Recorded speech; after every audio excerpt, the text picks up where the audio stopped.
और करे मेरा चीज़। तो ये दो चांद बहुत अजीम चांद हैं।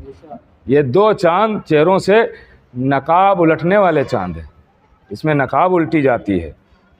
और करे मेरे अजीज़ों, तो आप याद रखिएगा ये दो चांद, जो हमारी खुशी में खुश हो, जो हमारे गम में गम हो।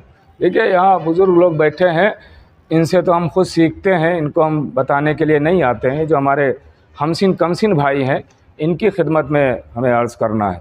देखिए जब अय्याम गम आते थे पहले, आज का ज़माना छोड़िए, पहले के ज़माने में जब अय्याम गम आने वाले यही महीना शुरू हो जाता था, ज़िलहिज्जा का, तैयारियां शुरू होती थी।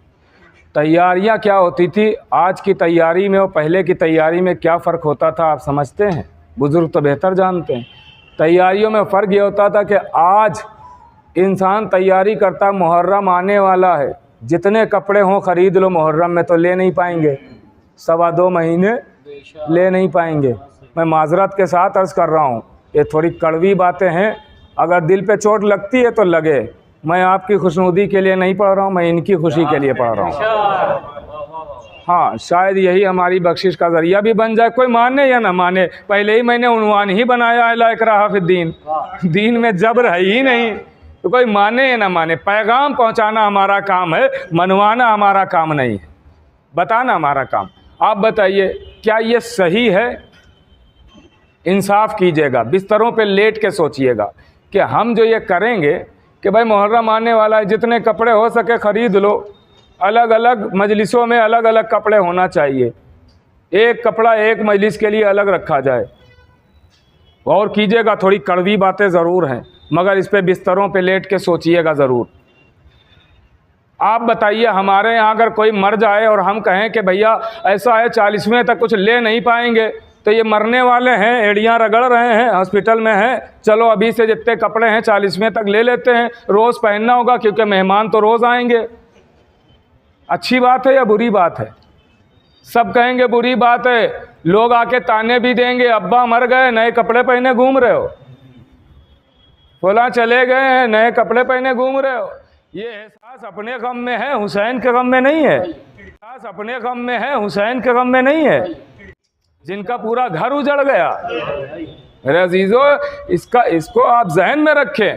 कपड़े खरीदना है तो आ रही है ना ईद, खरीदिए ना 18 ज़िलहिज्जा के लिए, और कर रहे मेरे अजीजों, खरीदिए ना इसके लिए। पहले क्या होता था, यहाँ जो हमारे बुजुर्ग बैठे हैं तायीद करेंगे मेरे अजीजों, कि पहले ये होता था जो पुराने कपड़े होते थे वो निकाले जाते थे और उसको रंगवाया जाता था काला। ऐसे ही होता था ना, काले रंगवाए जाते थे कि मुहर्रम आने वाला है और ये कपड़े हम पहनेंगे मुहर्रम। मेरे अजीज़ों, तो वो अय्याम अज़ा और आज के अय्याम अज़ा में आप फ़र्क ज़रा मुलाहिज़ा कर लें कि पहले इंसान में कितना खुलूस था और आज कितना खुलूस रह गया है। मेरे अजीज़ों, ये आज जो हम परेशान हैं तो ये परेशान किसी और वजह से नहीं है, इन्हीं सब वजहों से हैं। एक सलावात पढ़े मोहम्मद वाले मोहम्मद।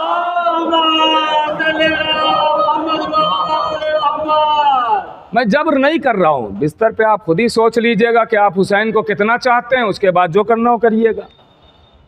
आपको हम रोक थोड़ी सकते हैं। आप हुसैन से जितनी मोहब्बत करते हैं वैसा इज़हार कीजिएगा। अरे आपके पास तो और ज़्यादा कहने के रास्ते हैं।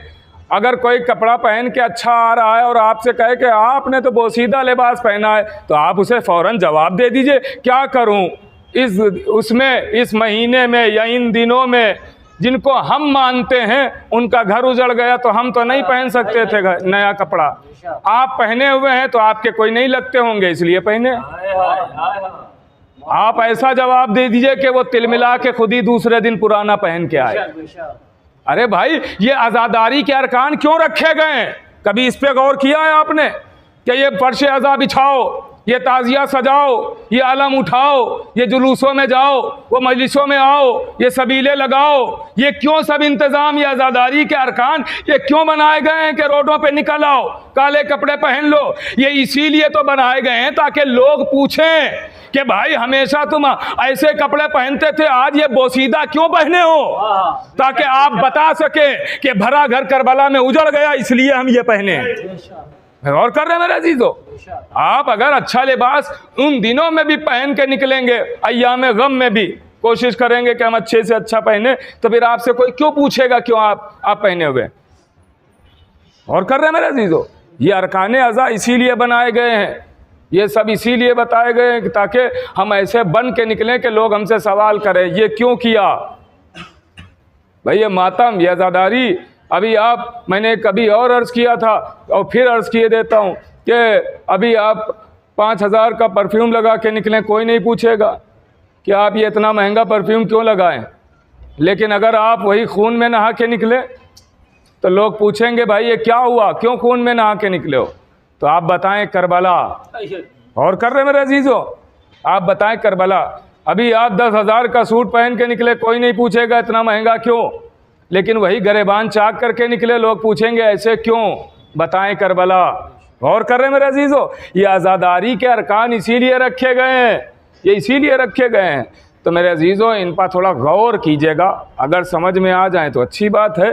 बिस्तरों पर लेट के सोचिएगा कि हम सही कर रहे हैं, शीयत की पहचान जो है उस पर अमल कर रहे हैं। तो ये शिया कोई मामूली नहीं है, ये ओहदा इब्राहिम जैसों को बगैर मांगे नहीं मिलता है, उन्हें भी मांगना पड़ता है। हम सब शिया कहलाते हैं, तो हमें इस पर अमल करना चाहिए है कि हम उनकी खुशी में खुश हों, उनके गम में गमज़दा हो जाएं। ये कोई मामूली ओहदा थोड़ी है। अरे शिया एक ईसाई ने क्या शिया का माना लिखा है, बड़ी मोतबर डिक्शनरी है, अरब ने लोहा माना है कि शिया का माना क्या है। वो ईसाई होके क्या सच्चाई लिख रहा है, उसने बहुत सारे माना लिखे हैं कि मुती, फरमा बरदार, पीछे चलने वाला, इताअत गुजार। ये सब शियों के माना लिखते लिखते उसने ब्रैकेट में ये भी लिखा अली वालों को शिया कहते। ये माना नहीं लिखा, ये तो माशरे को देख के लिखा, ज़माने को देख के लिखा कि ये सब अली अली करते हैं लिहाजा ये शिया हैं। माना उसने क्या लिखा, खुश हो जाएंगे। माना उसने क्या लिखा, एक ईसाई होके क्या सच्चाई लिख रहा है। माना लिखा एक मर्द के मानने वाले को शिया कहते हैं। एक मर्द के मानने वाले को शिया कहते हैं, औरत का मानने वाला शिया नहीं, मर्द का मानने वाला शिया। तो अब मर्द कौन है? तो नबी ने फरमाया कल मैं उसे आलम दूंगा जो मर्द होगा। एक सलावत तो बड़े मोहम्मद आले मोहम्मद। ये शिया